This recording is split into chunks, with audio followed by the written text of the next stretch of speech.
October, we are talking about love as safety. How love is one of the spiritual values of our movement, Centers for Spiritual Living, and how when we activate love in our lives, we create an environment of safety around us. And our focus today in particular is return to innocence, which is particularly difficult to do these days, especially with what just happened in Las Vegas and what is happening in Puerto Rico. And there's so much going on in the world. There's so much going on that it's easy for a person to get what I call crisis fatigue, which comes from large-scale incidents happening in rapid succession. And they're characterized by uncertainty, and it can have the effect of numbing us out. I received a very poetic prayer from one of my colleagues addressing these times that we are living in. She says, when tragedy strikes, and it strikes every day, when hearts break, and they break every minute, when conditions concern us, and that's what they do, and when worry and fear seem to take over, which is part of being human, then I breathe. And I let the emotion move through me. And then I turn to that highest power within me, spirit within. I turn to its ever-present life force in me and around me, and I remember who I am and what I am. And this is what I bring to life. And this is what transforms me. And I know I may not be able to change others or the world or the realm of conditions, but I can change the attention of my mind and of my heart. And so today I choose love and wisdom and truth and grace. And I choose to be in the faith that there is good and beauty in the world. And I get to bring it forward, and whether that is by means of my compassion or my love or my activities, I bring what is mine to bring. I do what is mine to do. So daily, I take a little time for prayer, for meditation, so I can be tuned into this highest and best truth of me, so I can feel deeply connected to that presence, so it can inspire me to give in service to humanity, to trust life, to trust love, to trust myself. And so I release anything that might be in the way so that I can be free to live my soul's purpose. I love how she acknowledges the reality of tragedy, and at the same time she acknowledges that she depends on her trust that goodness still exists, and to let that trust activate appropriate compassion and appropriate action in the world. I've been thinking about that, and how to be in the world, and I find it helpful for me to add on these 4 points. With my trust in place, still let go of the outcome, but stay engaged in my heart. Do what is mine to do and trust that what I do locally affects life globally. And look for positive ways to partner with the good that is already happening. And all the while to keep in mind that we are connected to everything and to everyone, and so we share in the influence of what happens next. So what is in our hearts and what is in our minds matters. Some people are struggling with this crisis fatigue, and I understand, because they're bombarded with the news of the worst that is happening. It can make it easy to forget that everyday humans are capable of great acts of heroism. It can make it possible to forget that every day, even in the reality of tragedies, human or natural, great acts of heart and courage continue to erupt. Another colleague of mine, Reverend Temple Hates, she wrote something that really got to me. She wrote, "Don't let breaking news break you." And she suggests that, yes, we ought to pray and take positive actions. Now, what positive actions can a person take? Well, we got to look for them. You got to look for the positive possibilities and partner with them quickly. You got to search for them. So we asked our minister in Las Vegas, what could we do to help? And he said, of course, your prayers are welcome, and donations of blood will help greatly, because that is the call ringing most loudly right now. So Donna Starr, our logistics manager, is working with local blood banks to bring representatives to our community, and possibly even a mobile blood bank truck. And so we're going to try to make it as easy as possible for you to be heroic. Because even after Las Vegas's blood needs are met, it's always heroic to donate blood. And Reverend Temple, the minister who wrote that article, she says to us, yes, grieve the events, but do not lose heart. Feel the frustration, but transcend it to proactive choices and solutions. Because, she says, we will not solve anything by operating at the level of these issues. So we got to be brave and strong, she says, and bound with principle. Now, what principle is she talking about that we must be bound with? Well, it's the same principle we've been talking about for several weeks, that there is one continuous, single, infinite consciousness that we call God within us, and it connects us to each other and to all of life, and its creative nature duplicates itself in us as our ability to create and choose new possibilities all the time, despite what is currently happening or whatever went before. And knowing that is a reminder that love is greater than hate. It has always been and always will be, and never, ever, ever will love be extinguished. Ever.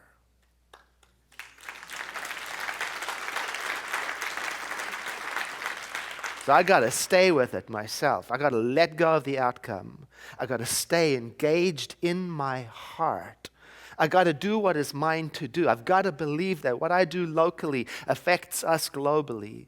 I got to look for the positive ways that life is expressing itself and partner with that quickly to amplify the love that is in me. And I got to keep in mind that I am connected with everything and everyone, and I share in the influence of what happens next. So what is in my heart and what is in my mind matters. You know, 24/7 bad news has been after us for a long time. It's like a monster that's hiding under the bed. So can't let it get to you and weaken your spirit. You can't give into thinking that is all that there is. I mean, to me, the more we feed into sensational news, well, it's like a drug. Then the more we crave it. And then the more we crave it, the more valuable it becomes as a commodity because it sells advertising. And the more advertising is sold, the more indispensable bad news becomes. You know, look on the newsreels. Look for the content. It's called sponsored content. They paid big money to be on that page. Now, don't get me wrong. We've had some devastatingly bad news in our nation. And I want to know about it. I don't want to turn a blind eye to what's happening in the world. And I have to watch that I don't go numb from exposure. I've got to stay engaged in my heart.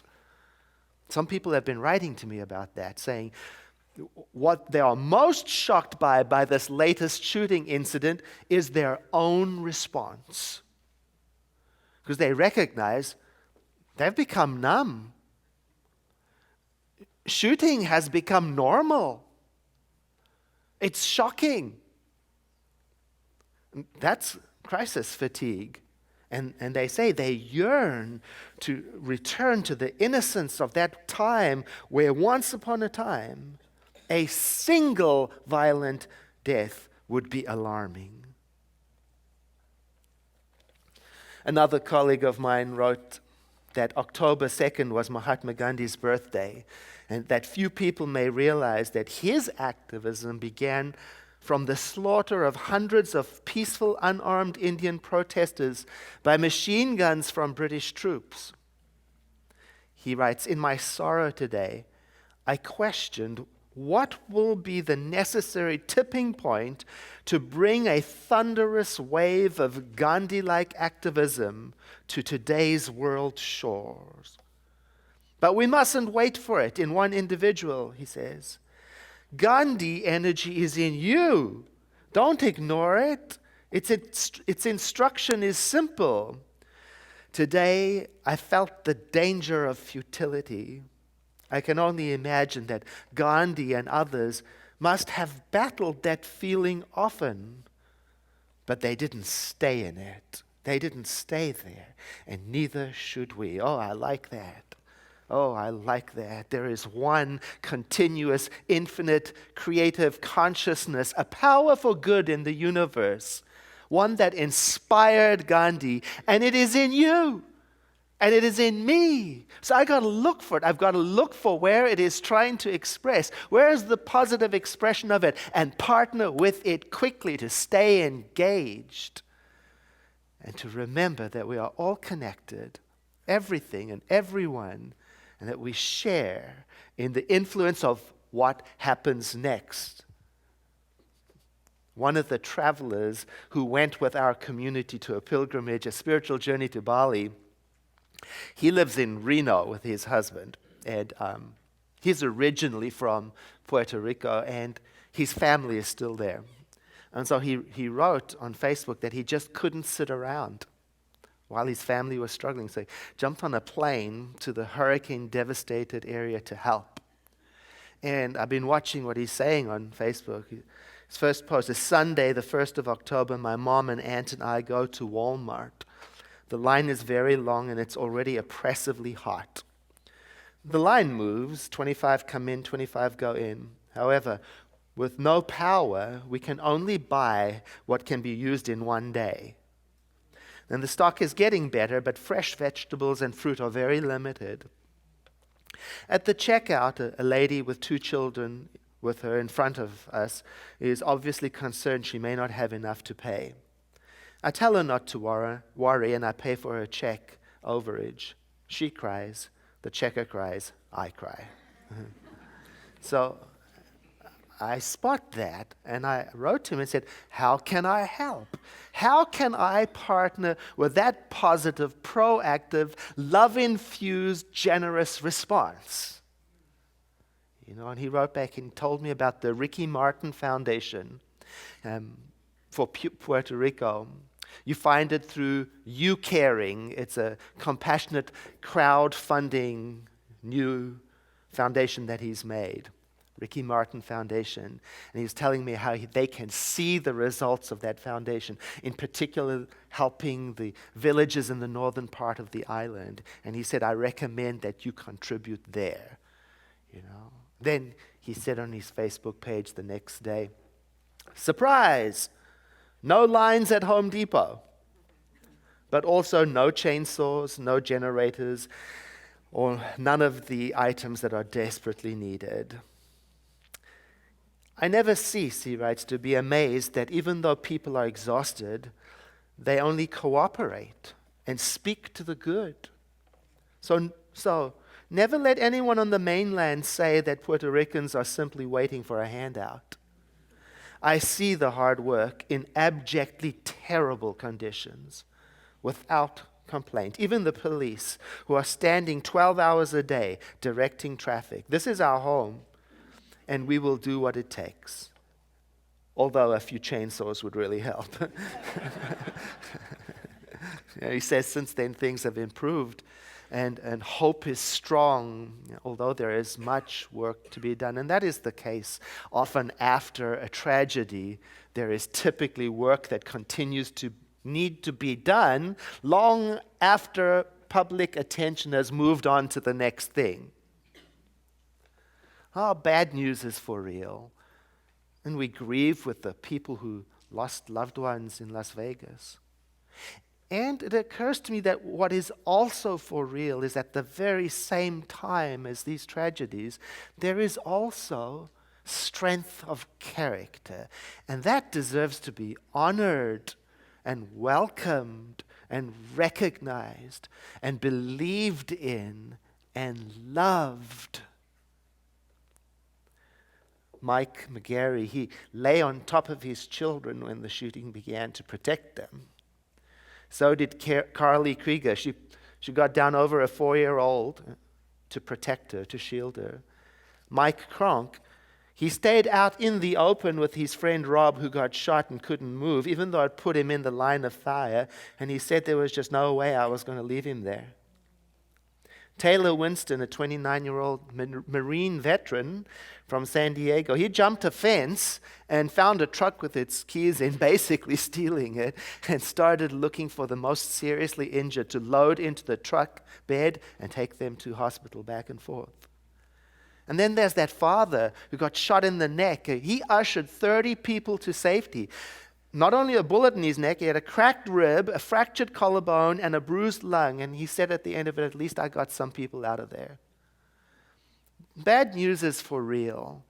And the problem with bad news is that it attempts to confirm the worst in humanity as if that is all there is, and it is not. Whereas every single day, people are turning to their innocence and showing up to help with the best that humanity has to offer. Love. Stan Hayes, he's a professional barbecuer. He uses his skills to feed people. Since 2011, his nonprofit, it's called Operation Barbecue Relief. He's prepared almost 1.7 million meals for survivors and first responders. And it started in Joplin, Missouri, where that massive tornado hit the city. And he showed up with some volunteers thinking he would just make food for a couple of hours. 11 days later, and 400 volunteers later, they served more than 120,000 meals. And since then, his group has responded to more than 40 disasters in the United States. Now he has something like 6,000 volunteers in a joint effort. And he says that he believes that the food that they prepare nourish the survivors in more ways than just food, in more ways than just wine. Here's another love-infused, compassionate, driven man by the name of Jose Andres. He's an import, a naturalized United States citizen. He's in Puerto Rico right now. He's a Washington celebrity chef, and he was among the first responders in Haiti, in Houston, and now in Puerto Rico. And he's just improvising ways to feed countless residents who are stranded without food, without power, without water. There's very little ability to communicate with the outside world, but he's still using his Twitter feed to help keep people updated. Now there's somebody to follow. Follow him, Jose Andres. Oof.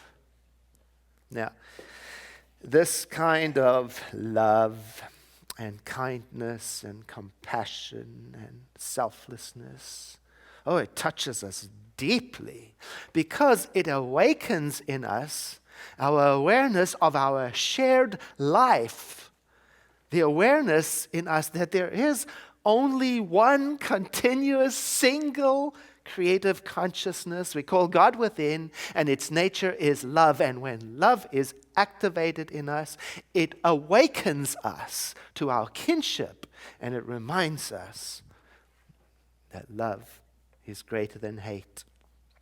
Always has been, always will be, and never, ever will that be changed. I've got to keep that in the back of my mind so I can let go of outcomes, but stay engaged, so that I can do what is mine to do and trust that what I do locally affects us globally. so that I can stay alert for the positive applications of this life force, identify it and partner with it quickly, and to keep in mind all the time that we are connected to everything and to everyone, and we share in the influence of what will happen next, no matter what is happening now or what has gone before. That's the message. There is a power for good in the universe, and you can use it. There is a power for good in the universe, and it can use you. There is a power for good in the universe, and it is for real. There is a power for good, and it is the universe. I invite you to breathe in with me, to exhale, letting your eyes close into a moment of prayer from our founder, Ernest Holmes.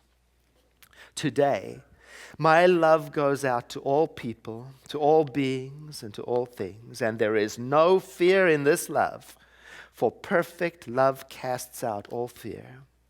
There is no doubt in this love, for faith penetrates all doubt and reveals the unity that is at the center of everything.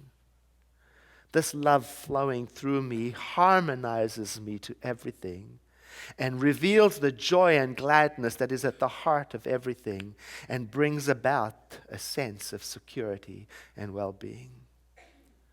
Today I realize that the love flowing through me emanates from the living God, and all is well. And so it is. I invite you now to breathe in with me and to sigh